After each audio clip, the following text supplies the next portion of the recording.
Hey there, friends and enemies, Stropy here again, and today I want to go over some things you should know before jumping into The First Ascendant, a brand new free-to-play looter shooter that has launched to some mixed reviews, but I've been very much enjoying, so I figured I would pass along some tips and help you avoid some mistakes that I've been seeing a lot of other people make. So, before spending a single dime on the game, I would highly recommend trying it out for longer than just an hour or two. So the reason I say that is because you start off with one of three characters. Lepic, a fire-based DPS character, Ajax, a tanky shield user, and then Viessa, who is a ice-based crowd control type character. And all of them are good in their own right, but the key to The First Ascendant is going to be finding the playstyle that fits what you do. And oftentimes with these characters, you have to level them up and get some better gear before you really start to understand how they work. I would say it takes anywhere from like 3 to 5 hours before you really get a full understanding on how the builds are working, how the mods are impacting your gameplay, how much fun you can have with a character with all their different abilities, how they synergize with each other. And oftentimes I see people jumping into the game and immediately wanting to buy a different character, thinking the new character is going to be OP and much better than the starting characters, when that's flatly not the case. Not only that, but there's a fourth character, Bunny, who is a fan favorite, who you can unlock within the first couple hours of the game just by progressing through the base story. So you don't have to purchase a character. You will have plenty of options right from the beginning. Plus, you want to get comfortable with the gameplay, the movement, and everything before you make a purchase. And there's another thing you can purchase as well with the Battle Pass. But again, unless you plan on maining this game, playing this game a ton, the Battle Pass progression is very slow, so there's really not a need to purchase that right away.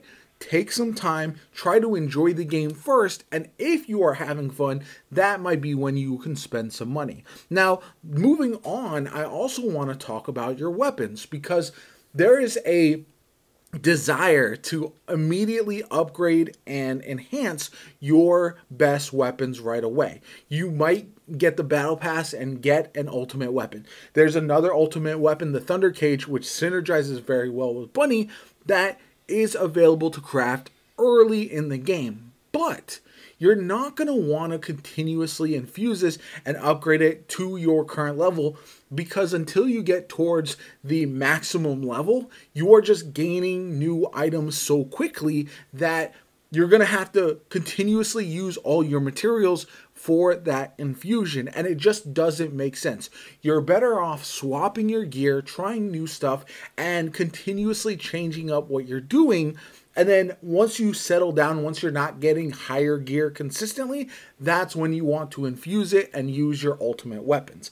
It's fun to use those for a period of time, but I also think it's good to check out the variety, because this game has a lot of unique feeling weapons, and some of them might fit your playstyle better than others. And I feel like too often people just look at the flat DPS numbers and see numbers go up, and that's what they decide to go with, but that might not always be the case. There is a pistol, for example, that will have a lower DPS, but it's full auto, almost acts as a submachine gun, but just has a lot of ammo and works very, very well. And so when you're just looking at flat numbers, that's not the best way to handle it. I highly recommend trying all of the different weapons in the game in order to see which ones you like. And speaking of that, you should very much be diversifying your ammo types as often as possible. So what I mean by that, there's on the cards for the weapons, you're going to see an ammo type, whether it is purple for heavy, white for normal, etc. There are 4 different kinds. There's green, purple, orange, and white. And I highly recommend going with 3 of the 4 at any given time. Reason for that is that you are essentially splitting up your ammo if you only use one type. So whenever you have ammo drop and you pick some of that up, it's split between your other weapons. So instead, if you have an orange ammo drop and a purple drop and a white drop on the ground, you will fill up every item individually. Plus, they provide different purposes. So, for example, your heavy weapon, the purple ammunition, those are going to be your shotguns, rocket launchers, and that kind of thing. They are going to do large amounts of damage. Whereas your white ammo, that might be better for full auto weapons, crowd control, that kind of thing. You have some unique weapons like a trace rifle that's a beam, and there's just a lot of different options. So that's why I really recommend trying as many of them as possible to see which ones you enjoy the most. I personally found that hand cannons hit really hard and are very fun, but I don't see a lot of other people use it. A lot of people, I think, stick to the full auto weapons because they are very good, but they're just not going to always hit as hard as you might want, especially as you get to facing tankier enemies ultimately. Plus, when you get later on in the game, there's going to be different damage types that enemies are weak to, so you want to have a variety of damage options so you can take them all down as quickly as possible. And that's some of the synergy that I think people miss out on the game by just bum rushing through as quickly as possible, not really testing everything, finding one single build, and then that's all they want to run. And that happens in every looter shooter for a lot of players, but ultimately it will hold you back because some things will feel a lot stronger in certain situations. Now, other things to keep in mind. Exploration is not needed too much in this game early on, but make sure you go around and grab all the fast travel spots because there are some on the map that are not unlocked when you first load in. And it's nice to have them in case you want to do some of the other missions, because every mission will have a certain drop chance for materials, and that's where the farming in this game is really going to be important. And so you want to be able to get to these missions as quickly as possible so you can farm them, because you're likely going to have to run them multiple times in order to get the drops for either a piece to craft a new character, a new weapon, maybe some materials to craft something. There's a lot of options there, and everything that you can get in the game, all the characters, all the ultimate weapons, all the ultimate characters as well, they are all craftable. So if you want to farm them, you have to be able to get to those locations quickly and farm those items as efficiently as possible.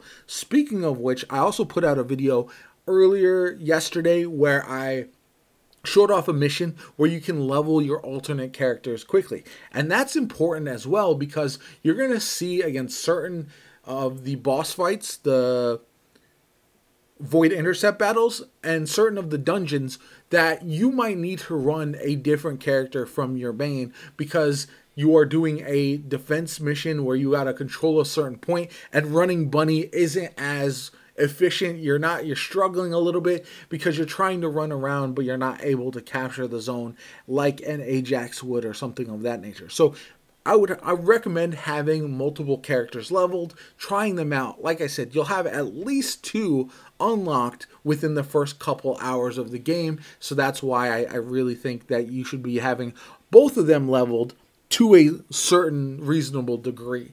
Other than that, I do feel like this is the type of game that really shines once you get mods unlocked for your melee. It really changes the melee, the look, the damage, everything like that. Once you start to get mods that synergize with your character, for example, you get some toxic infused weapons for your toxic character, and now all of a sudden things start synergizing so much better, and you can really tell the difference as you are progressing through the game. And more than a lot of other games, this one reminds me of Warframe. A lot of people are going to say that, but there's certain key factors in that. The monetization is somewhat similar.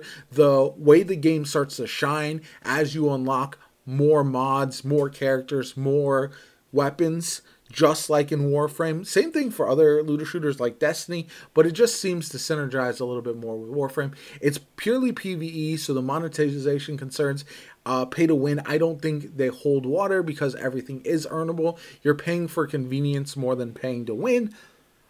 But ultimately, I would recommend farming for materials for your characters, not buying a lot of them personally, just because it does take a lot of the incentive to go out and obtain new things out of the game, and that's something that's really frustrated. The other thing to remember, there's a long roadmap that they already have ahead of us, including a mega dungeon coming in the future, so there's a lot of content to look forward to. There's no reason to blow through everything right away.